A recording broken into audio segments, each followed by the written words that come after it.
Welcome back to the channel. Dane Scott from Dane Scott's Truckers Lounge.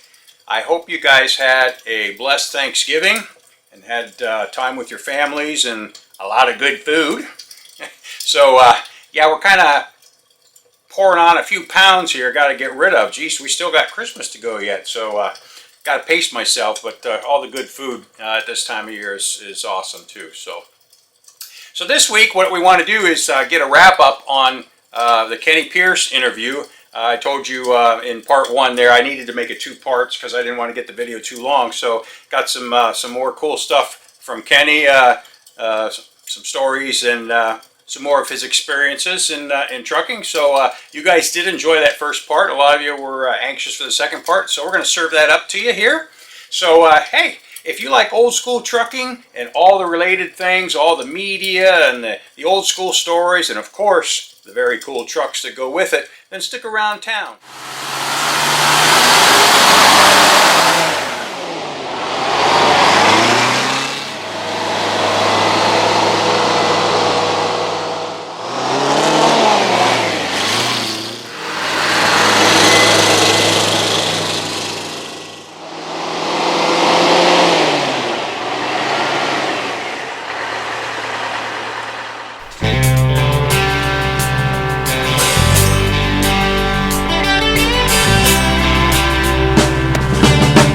Painted sky and a sunset scene through the window of a GMC.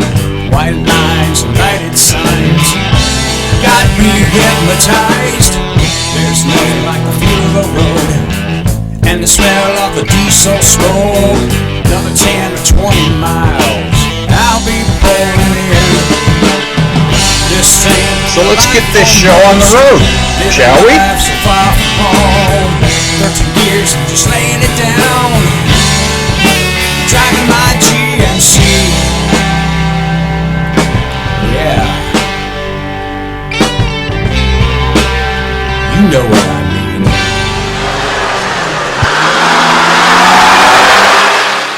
So I got to ask you, because being the Cabover truck fan that I am, obviously you can see the Cabover guy that bought a 359 Pete, but that's the exception to the rule. But so later on in the 70s, maybe-ish, I mean, did you ever drive Cabovers, or? I drove for Zumstein, Zumstein. They were out of Lewisburg, Ohio, on I think it's about the 14-mile marker on 70. And I don't know, it must not be in business anymore. I don't see them unless they change the name of the company. Yeah. I don't drive freight, and yeah, it was one of those those low Cabovers. Yeah, cab forward, is that what they call them? Okay, yeah. I think that's what it was. Is that a Freightliner maybe, or international? International. I think that's what I had. And well, you're right up there where you can see everything. Yeah. Yeah, I've driven it a few other times. I've driven a Cabover. But, well, I also drove one of those big high Macs. It was an 84 Mac. And that was a nice truck. You're way up there, even higher than, quite a bit higher than the Cracker Box there. Is that an MH maybe? MH, I think that's what it was. Yeah, those are tall trucks, yeah. Anyway, the doghouse was even with the seats and padded real good, and you could actually sleep across there about as good as you could in the bunk. It was padded real good. So what's your favorite truck? If you had somebody handed you the bankroll and said, go buy this, whatever truck makes you happy. Of all the trucks I've driven, I suppose that Mac probably, for a Cabover, you know. Yeah. You are closer to the accident, I know, but still, you're up higher, whereas it'd have to be something pretty high. I mean, even a small truck might not reach it, you know, unless you rear into somebody. Yeah, you can't beat the view. I mean, it's right. And I guess that's kind of why I always liked them. And then, of course, that would be the only negative thing that I would ever say about my 352. It was like being in a cave. I mean, yes, you could see out of it, but you got this sleeper behind you, and I'm kind of a claustrophobic guy, so it just seemed kind of cavey to me. Because when I got in this Astro, that's a whole different ball game. I mean, you can see. I mean, and there's the A pillars are thin, big windows and down. I know a lot of guys call them the fish bowl, and they claim, you know, people can see your junk and all that stuff. Come on. But yeah, you can. I mean, you can see out that truck. It's a joy to drive those. I had that Mack. It's when I worked for Corey Jamestown, that's part of Hahn Furniture in Muscatine, Iowa. That's the headquarters of Hahn. This was actually part of Hahn at the time, but they closed up and moved south. They didn't go bankrupt. They just moved out where they could get cheaper labor, and you know, a lot of those guys had 20, 30 years in, all the vacations right there. Vacations alone, they saved quite a bit. Yeah. So anyway, that Cabover was nice for New York City because I used to go there quite a bit. 12, 15 stops. That was an experience. Yeah, probably easier to get around in the city or something. Yeah. That short wheelbase. You can, you could see good, and in some places that short wheelbase is even not short enough, you know. Yeah, imagine today they're pulling them 53 foot or plus, 60-foot trailers in some cases, and with the long wheelbase trucks, it's like I just cannot imagine. We had 40 and 45-foot trailers for that reason. Yeah. You know.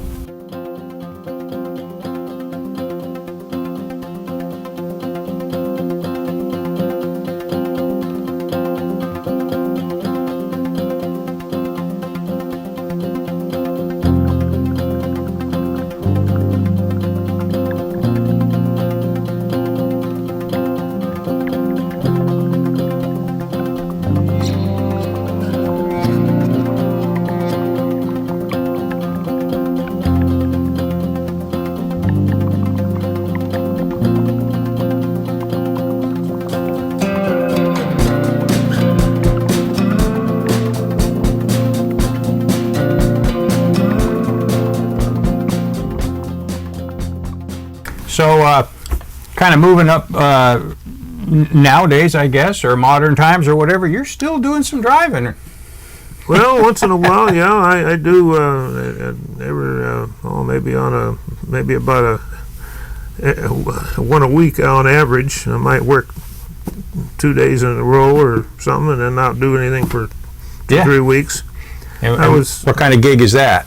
Well, I kind of enjoy it. I'm just moving trucks for 5 Star International in Erie, and I went just a couple weeks ago. I went to me and another guy brought back 2 trucks out of Springfield, Ohio, the International factory. Yeah. And those brand new trucks then? Yeah, brand new trucks. So how's that kind of getting used to getting in a new truck like that? Well, I enjoy that part. They're all nice trucks. Yeah. Some of them automatics, you know, and especially those Lone Star Internationals. They're like a Cadillac. Oh inside. yeah, I'm automatic. You're right. Yeah. Automatic and nice plush seats, and of course every now and then I get an old piece of junk too. Yeah. I had one time that had $1,200,000 on it, and you know, one of them deals where you keep working, you'll find it. You know, yeah. You keep grinding gears, and you'll find one that's it's so. Kenny's sloppy. probably saying, "Where's this truck going? Dane Scott must be buying this old thing." I never seen one so wore out. This was, I mean, it was just terrible. It was still working though. It ran good, run pretty fair. And they bought it, or just? Well, I don't know. I took it to Harrisburg. I took it from Erie to Harrisburg. I don't know what they did with it down there. Yeah. You don't know if, or you haven't, have you seen any of the trucks they're restoring up there at 5 Star? Well, I saw that one there. It's a 30-year-old International gas job. The Fleet Star. Yeah. That they got sitting outside. Yeah, I did feature that. Last year I did a video. It showed that one, which is done. You had another story where you had kind of a scare with your brakes, your experience with disc brakes on trailers. Yeah, this had to be back about 79 or 80, probably 1980. and they had disc brakes on the trailer, and they work fine, but you can just look at them and tell that there's not the surface. Right. And so we were loaded real heavy in Franklin, Virginia. We had to go up to the two of us running two-man. Had a guy in the bunk the whole time of this, and he was sound asleep. It didn't. He slept right through it. Slept right through it, yeah. No Jake brake. Loaded real heavy, and this is back. This is before Interstate 64 goes over from Beckley over to 81. So come up Route 60, and we stopped and adjusted the brakes, so we knew it was going into the bad hills there. And man alive, I did the best I could to stay off the brakes and use gear it down and so forth, and still I had those discs cherry red. It got to where I was using I do it purposely. I know it might sound strange, but when I'm in the hills, no Jake brake, I use the trailer brakes a little more than the tractor brake. I'll hit the trailer, I'll hit the foot brake, use them all. And then maybe help out a little bit with the trailer brake and in between. Yeah. That way you can save the tractor brakes for, so when the trailer starts to fade, I found a flat spot and parked it and looked, and I went back there after dark. All four of them discs were cherry red. Wow. I thought, will that even work? Will they break, or what's going to happen? Am I going to have anything? Yeah. Yeah, and you probably had more to go, huh? More distance to go. Surprisingly, when I stayed right there for an hour and a half probably. Let them cool down. And they worked. They worked enough to get through. I took it real easy from there. Took it real easy before, but there's some awful hills over there on old Route 60.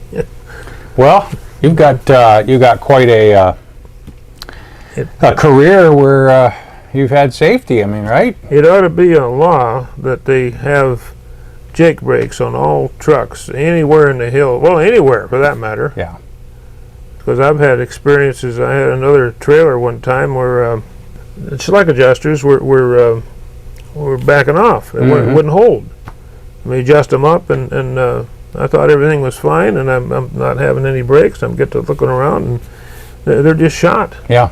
So this is a fellow that I was driving his truck, and he didn't want to spend an extra dime. Yeah. On maintenance. So I quit that and started something else. Started another company. Right. So maintenance is a big deal. And so then you've been driving, so you said you're 80, and you probably started driving right around, was it? Well, I didn't start driving, actually. 61 or? I drove 4 years there, 64, 5, 6, and 7, and then worked on a farm, hauled steel the one winter, and I drove school bus, worked in the shop for 6 years, and all the rest of it has been trucking. Yeah. Well, so really, say 64, 6 to 70, right? There's 36 years, add 22 onto that. So 73, I went back full time, and I've been driving since 73. Yeah, wow. So I'd had experience before that, but you've seen a lot. Did you spend any amount of time over there at the old Keystone there, the one that I like to go to all the time at 6N and I-90, or? Yeah, that was new when Interstate 90 was built. That was that and the green shingle were I think ready to go into operation. I think maybe over at West Springfield they were actually open before the interstate before it was open a little bit. So those two were there from day one, I think. Well, the gentleman that owned that property there where the truck stop was at, and then he also owned the property here at the first exit, or Conneaut exit out there where the motel is. I'm told, that as the story goes, he was friends with Jimmy Hoffa. Oh. And the story goes that Jimmy Hoffa gave him the QT, says truck stops or I-90's going in, you get your property bought up. And so he did. He bought that property where the the Days Inn is now in business, and of course the Keystone there, first exit inside PA. Just, I mean, is it true? I don't know. Sounds good, but before that would have been the one here on Route 20, the State Line truck stop that's still standing. And I did a video on that. You guys can check back about a year ago. It was called the State Line. I remember that was booming. Yeah. And they, do you spend any time in there eating any meals or getting any fuel or gas? Or? No, I wasn't really trucking then, but I've been in there. Well, yeah, because that would be 60-ish, and then they kind of closed it down because of the Keystone. They were open for maybe a year afterwards or something like that. And the green shingle, of course, that's kind of legendary up there towards Erie.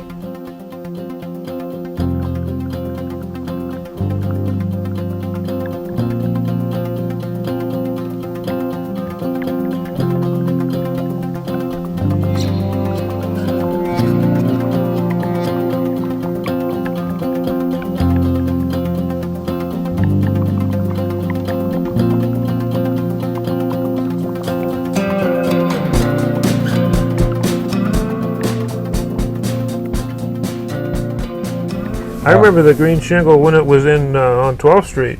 It was on West 12th Street there. Trucks, and of course you can still find pictures of the big snowstorm of '56. You probably heard about that. 56 I haven't. 56 was 78's the one that I'm always hearing about, but yeah, well, 56 was.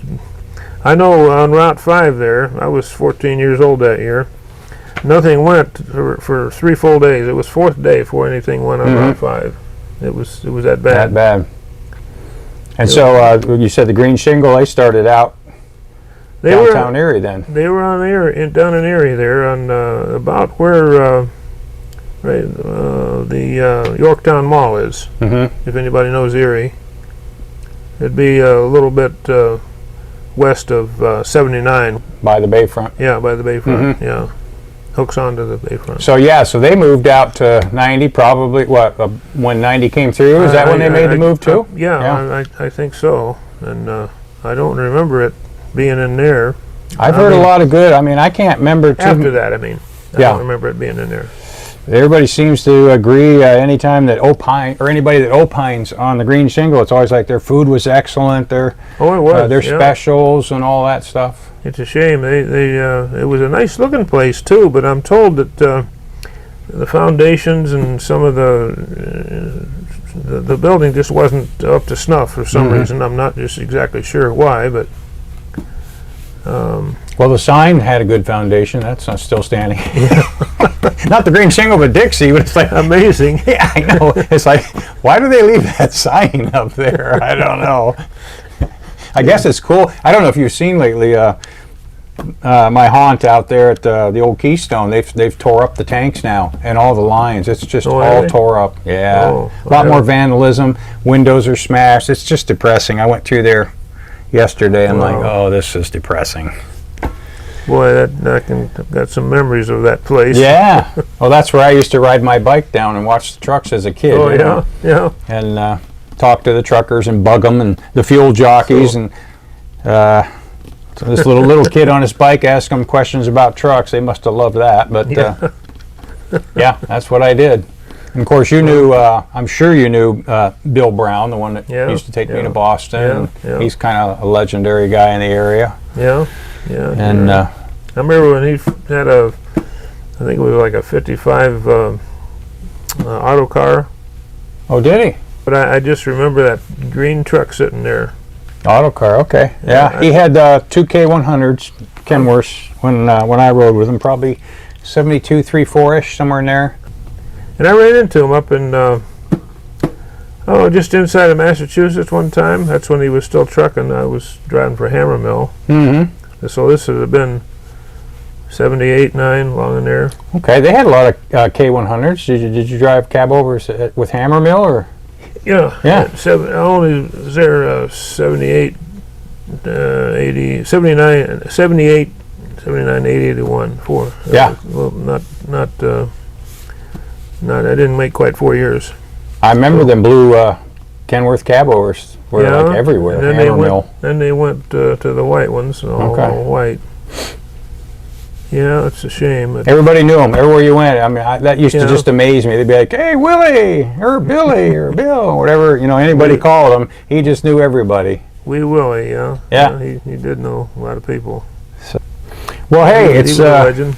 I've enjoyed getting to talk with you and kind of share some of these memories. I love everything having to do with it. And especially in this area, talking to you, I run into guys from time to time. It just amazes me, and they know all this stuff like you do, and they're still around. And at one of the diners in town here, I just met a guy the other day. Same story. I'm like, I need to have you come to the lounge so we can get some of your stories and things, because it just intrigues me, and I know you viewers enjoy it too. So that's kind of why I try to give a multifaceted offering here. So it's sure a different day. In the old days there with that 4-cylinder Detroit, it was so slow going up hills that you just about get out and walk beside of it. I mean, if you load it real heavy. Well, that's what Wayne Rice over there was talking about. His dad's 471, I think it was. Maybe it was a 453, 471. Yeah, that 54 of his dad's that he restored. The one I drove was just like that, only with a sleeper. Yeah. And he said we used to ride, and he says you could walk next to the truck. And he said I had to go pee one time, and he says my dad says, "Oh, open the door and get on the ledge there." I actually did that one time. It was after dark. Nobody saw it. Yeah. Hey, you got to do what you got to do.